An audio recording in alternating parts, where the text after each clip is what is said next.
It's time for the chip race. Well, speaking of women in a male-dominated culture, our next guest, Rebecca McAdam, the Irish Queen of Poker, author, presenter, organiser, PR, and player, of course. Rebecca, great to have you with us. Thanks very much. What an introduction, my God. Obviously, you've probably just heard there as well, Cara Scott making the point about the treatment she received at the Irish Open there just a week ago. Darren and I have spoken about it. It's just not the done thing, not the done thing in any walk of life. Have you kind of comparable situations you've had to put up with? Yeah, unfortunately, yes. I guess you're going to get it in every part of life, really, on and off the table. So it's just part of life. And fortunately, though, I could probably count on two hands the bad experiences I've had around men at the table. And I'm sure you guys could count many more than that, of just someone being a bit of an ass generally at the table. So yeah. I think being a woman, it's just another angle for them to get at you, you know. And when you wrote the book, Becoming a Poker Queen, did you write about, how to deal with that? Did you deflect it, or what were your techniques for sort of managing those situations?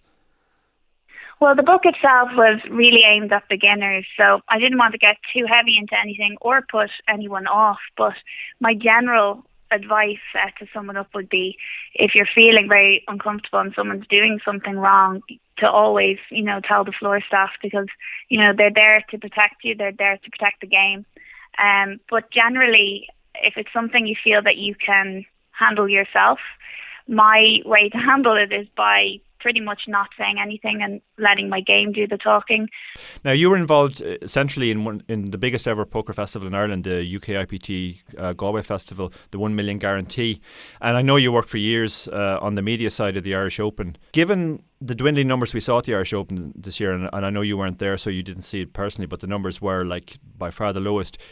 Do you think it's possible to revive the Irish Open back to the scale of a few years ago, maybe with a new sponsor? It's difficult everywhere at the moment in general. Numbers aren't, I suppose, what they were. Now, in general, the EPT does great, but it broke my heart to see the Irish Open numbers kind of crumbling bit by bit. But I don't know, in general, my job is about trying to grow the poker category and to create that, perfect storm, I suppose, we had in 2003 to 2007, 2008, but it's very difficult. You can't just create it. And for the Irish Open, I think it comes back to not just trying to get bigger numbers for the Irish Open, but trying to get new generations interested in poker in general. I think a different sponsor, you've got to think about events as well, right? They're really good for brand awareness and for engaging your players. So it depends on what the brand, what their goals are and what they want to achieve. So if your goal is to create this really exciting, engaging experience for the players without probably not making much money, but it coming off in different ways in the long run, then you're going to do well and the event's going to do well. But so if someone comes in, another sponsor, perhaps with different goals and a different attitude to the way they want to run it, I don't see why we couldn't get those numbers right back up again. Yeah, it was noticeable to me, and what I wrote in my blog was I think they kind of lost the Irish market this year. A lot of the there was no buzz this year. A lot of the people who, every year would have been excited and talking about how they were trying to qualify for the Irish Open either online or in their local casino. This year they just didn't seem to care. It was like the sponsors somehow just lost sight of, that particular market. Without giving too much of your trade secrets away, you're obviously on the Isle of Man. Your job is PR out there. Are there certain things you're doing to combat a contracting market? Do you feel as though that it's still in your power to make changes, attack emerging markets? I am trying all sorts.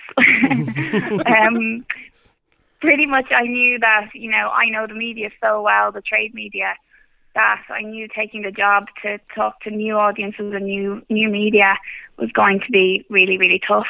But I kind of boiled it down to a few things. There's a lot of different audiences out there. There's gamers, there's lifestyle business people who are interested in strategy.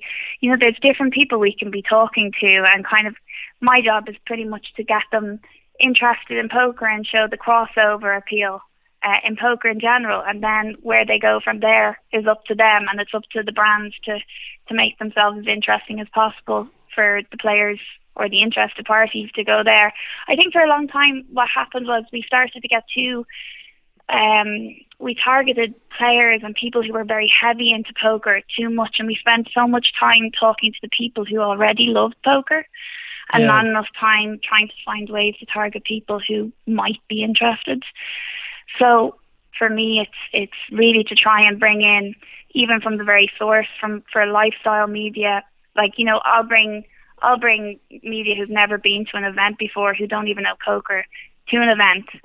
And, you know, I had a couple of ladies there in Malta. One of them, I think she was writing a piece for Vogue.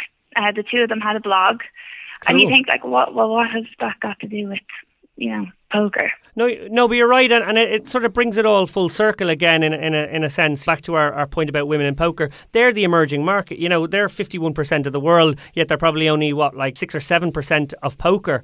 And there's no reason poker isn't a strength game. It's a game that is about your wits and your intelligence and your aggression and your ability to make good logical decisions. So there's no reason why women wouldn't thrive just as much as men. It's obviously that because it's a male-dominated space, there are barriers, and bringing it full circle now, what do you feel? Do you feel like women are the untapped market, or would you be more keen to get the game bigger in Asia or something like that?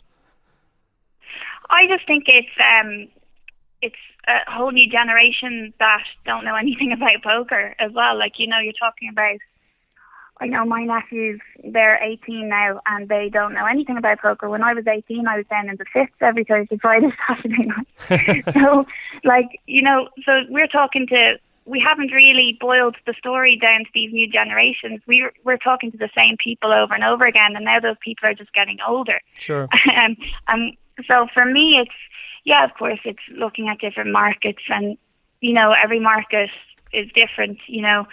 And what they're interested in, how they handle the media is different. But for me, it's looking at kind of crossover audiences and gamers. And look, we have Twitch, we have poker on Twitch now, and trying to kind of understand what interests them and what will kind of draw them towards poker more so than anything else. And women do fall into there, they do. But I think it's about showing what poker is. Like, even those women I brought over, you know, I showed them the event.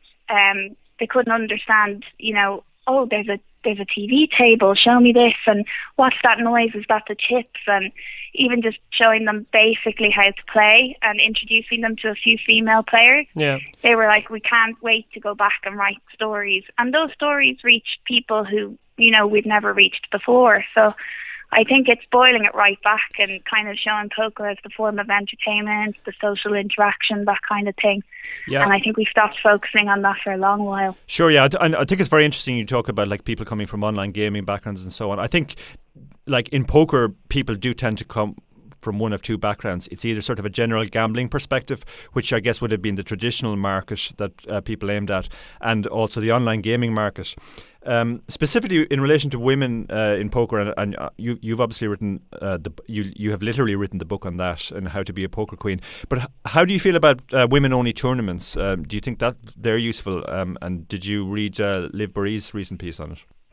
I did, actually, because I'm always interested in what other women have to say about it. I've always been interested in this. I actually wrote my thesis in college about women in poker, and that was during boom times. And so I kind of looked at it then, and there was a lot of sites back then that were starting to, you know, paint themselves pink and this kind of thing. And I kind of looked at it in terms of, well, is this trying to get more women involved, or is it trying to separate men from women? And that kind of point of view. But I felt very actually split when I was writing the book, because I know a lot of people are comfortable playing ladies-only tournaments, and they see them as a nice way to maybe step into the poker realm. But I play them myself, but I'm not their biggest fan at the same time. I think if the tool works, grand, have it there for those who use it. But ultimately, women should be playing in open field events. I don't think it helps in the long run. Yeah, it's interesting you say that. Most of the accomplished female players that I know that's kind of their perspective. They kind of go, yeah, it's good that they get women in, but to be honest, I hate those tournaments, and I would much rather play in a mixed tournament.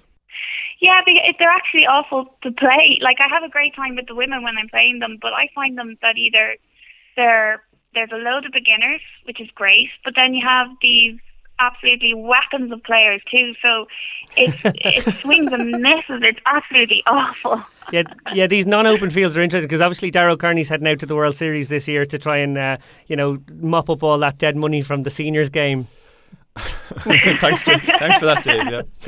But I think that's ageism in poker is a problem too, Dave. Well, that'll be next week's subject. But listen, Bex, we do it every week, and I'm not sure if you tune into the show, but we got to hit you with some trivia now. I hope that's okay. 7 questions. Oh no! You're on the spot. Oh, no. I know you're on your computer there, but I'll be hitting you too quickly. You won't be able to use Google. You ready? I don't even have any information anymore. I'm in the corporate world now, remember. Well, you'll have to do your best. Question 1. Vanessa Selps is the highest ranked woman on the GPI. Known as JJ, name the second highest ranked lady. It's not Jennifer Harman, is it? No, it's Joanne Liu. JJ Liu! Shit. Question 2. Hailing from Barcelona, who was the last woman standing in the 2009 WSOP main event? She's probably a friend of yours. Oh yeah, she is. It's Maria, isn't it? It's not. It's Leo Margetts. Question 3. Second in the all-time money list for women in poker. This Las Vegas-based pro has cashed the World Series 50 times. Now I'm doubting myself totally. Killing my buzz, guys. Old school. We're going old school with this one. It's either Jennifer Harman or Kathy Liebert. It's correct! Kathy Liebert, we're giving it to you. Question 4. According to the Hendon mob, who has cashed for more, Liv Boeree or Vicky Corrin? Vicky Corrin. It's not. It's Liv Boeree, 2.5 million versus Really? Vicky's 2.46. That was a very difficult one. Question 5. Which famous American crime novelist and screenwriter said, poker is as an elaborate waste of human intelligence as you could find outside an advertising agency? Jesus. We didn't say this was an easy quiz. Well, it's not him. It's definitely not him. Oh, no, I wouldn't have signed up for this, lad.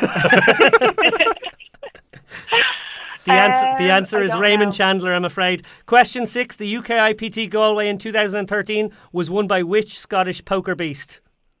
Oh, my God. You ran this I've event. forgotten his name. I gave him the trophy.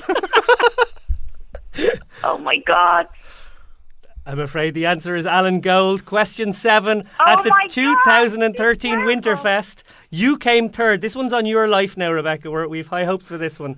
At the 2013 Winterfest, you came third in a rather unusual side event. What was the game? Crazy Pineapple. Correct! Thank you so much for joining us this week. I just got 2. You That's got 2, terrible. but 2's about average, though. Don't worry. You won't be bottom of our leaderboard by the end of the season. Look, Bex, thank you so much for joining us. Look, that was really good fun. Thanks. Bye.